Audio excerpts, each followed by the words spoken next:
எனக்கு கருவாடுனா ரொம்ப ரொம்ப பிடிக்கும். எனக்கு கருவாடே பிடிக்காதுங்க அப்படின்னு சொல்ற 2 கேட்டகரியில நீங்க யாரா இருந்தாலும் சரி, இந்த நெத்திலி கருவாடு ஃப்ரைய ஒரு தடவ செஞ்சு சாப்பிட்டு பார்த்தீங்கன்னா, நீங்க அடுத்து விடவே மாட்டீங்க. அதுவும் பழைய சாதத்துலலாம் வச்சு சாப்பிட்டோம்னா, அவ்ளோ டேஸ்ட்டா இருக்குங்க. இன்னைக்கு நான் செய்ய போற இந்த நெத்திலி கருவாடு தூத்துக்குடி கருவாடு கடை அப்படின்ற பேஜ்ல இருந்து தான் நான் வாங்கியிருந்தேன். பிரீமியமான பேக்கிங்ல செம ஃப்ரெஷ்ஷா இருந்துச்சுங்க கருவாடு. ஃபர்ஸ்ட் கருவாட கிளீன் பண்றதுக்கு சுத்தண்ணி விட்டு ஒரு 2 to 3 மினிட்ஸ் மட்டும் விட்டீங்கன்னா ஊறி வந்துரும். தலை இருந்துச்சுன்னா அதை ரிமூவ் பண்ணிட்டு கழுத்துக்கிட்ட நான் ரிமூவ் பண்ண மாதிரி குடல வந்து கருப்பு கலர்ல இருக்கும், அதை எடுத்துருங்க. 4 to 5 டைம்ஸ் நல்லா வாஷ் பண்ணி தனியா எடுத்து வச்சுக்கோங்க. ஒரு கடாயில தாராளமா எண்ணெய் விட்டு 1 2 தட்டின பூண்டு, கருவேப்பிலை, கட் பண்ணி வச்சிருக்கிற சின்ன வெங்காயத்தை ஆட் பண்ணி வதக்கி விடுங்க. இது வதங்கிட்டு இருக்கும்போதே கொஞ்சமா உப்பு ஆட் பண்ணி, கருவாட்டில் ஆல்ரெடி உப்பு இருக்கும், ஸோ பார்த்து ஆட் பண்ணிக்கோங்க. குழம்பு மிளகாத்தூள், தனி மிளகாத்தூள், மல்லித்தூள்லாம் சேர்த்துட்டு வெங்காயம் நல்லா வதங்கி வந்ததுக்கு அப்புறமா தக்காளி சேர்த்துக்கோங்க. தக்காளி வெங்காயம் எல்லாம் வதங்கிட்டு இருக்கும்போது கொஞ்சமா மஞ்சத்தூள் சேர்த்துட்டு இந்த மாதிரி எண்ணெய் பிரிஞ்சு வரும் பாத்தீங்களா, அந்த ஸ்டேஜ்ல நம்ம க்ளீன் பண்ணி வச்சிருந்த கருவாடை ஆட் பண்ணிக்கோங்க. மசாலா கருவாடு எல்லாமே ஒன்று சேர்ற மாதிரி பொறுமையா கறி விட்டுட்டு மூடி போட்டு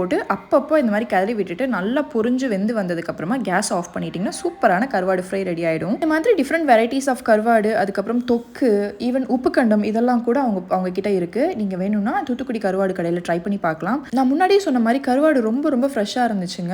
ஈவன் ரேட் கூட ரொம்பவே ரீசனபிளாக தான் இருக்கு. ப்ரீபெய்டு ஆர்டர்ஸ்க்கு all over India free delivery தான் பண்றாங்க. நீங்களும் அந்த கடையில் ட்ரை பண்ணி பார்க்கணும்னு நினைக்கிறீங்கன்னா அவங்க இன்ஸ்டாகிராம் பேஜை நான் டேக் பண்றேன். அது மட்டும் இல்லை, அவங்களுக்கு வெப்சைட்டும் இருக்கு, ஆப் ஸ்டோர்ல ஆப்பும் இருக்கு, வாட்ஸ்அப்ல கூட நீங்க ஆர்டர் பண்ணிக்கலாம்.